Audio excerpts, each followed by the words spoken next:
So hello, good afternoon, what's up guys for today's video.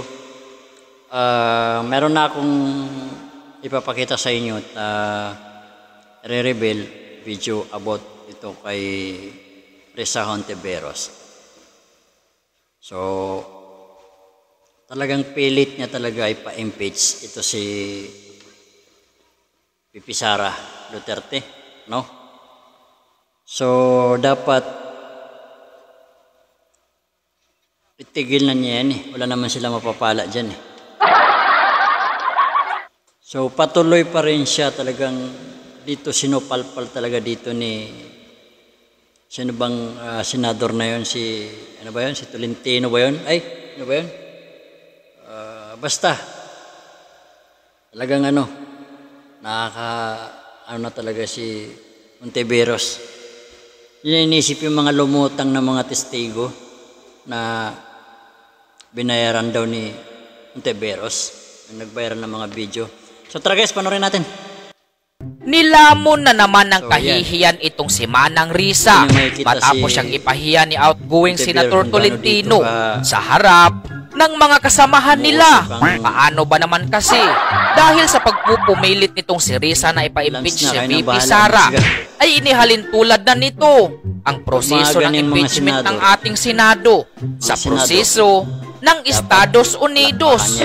Impeachment of President Clinton was presented to the Senate after the Senate had adjourned sine die. After, Mr. President, the Senate had adjourned sine die for the 105th Congress, and the Senate conducted the trial in the 106th Congress, Mr. President. So, for the record lamang po, dahil very pertinent sa binanggit ng Majority Leader, ng Minority Leader, at pati ng Senate President na following US practice and precedent. And with one very recent concrete example po dun sa impeachment ni US President Clinton.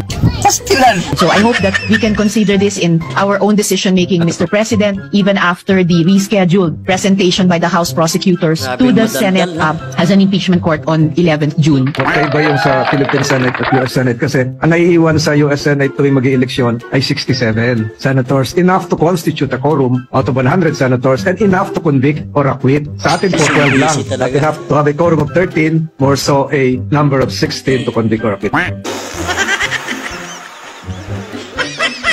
Ganyan talaga kaano si Hontiveros. Dahil naman sa pagiging atat na atat ni Manang Risa at sa Bakwin Laila de Lima na mapatalsik si VP Sara para sa kanilang hidden agenda, ay pinanatan tuloy sila ng isang political analyst. Anya, ang dalawang ito ay wala na ngang naitutulong para sa bansa, ay gulo pa ang hatid ng dalawang maldita. Opinion lang yan ang dalawang maldita eh, si Risa Hontiveros at si Laila de Lima eh. Ba't tayo makikinig sa mga unang-una si Risa Hontiveros sa graduation na yan, no? Pangalawa, si Laila de Lima, hindi naman membro ng Senado. Bakit sila makikinig sa mga taong ganyan? Na wala naman agenda kundi manggulo. So, bakit tayo makikinig sa mga malditang posturing na mga taong discarded na sa Senado? And wala naman sa Senado. Ganun naman talagang pamamalakad ng mga politiko eh. So guys, hanggang dito lang tayo. Sana nagustuhan yung video ito.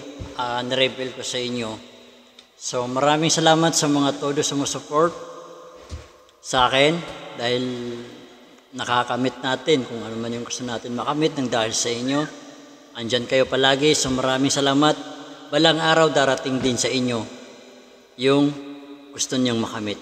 Kaya go lang ng go. Huwag kayo sumuko. Thank you for watching. Follow answer guys.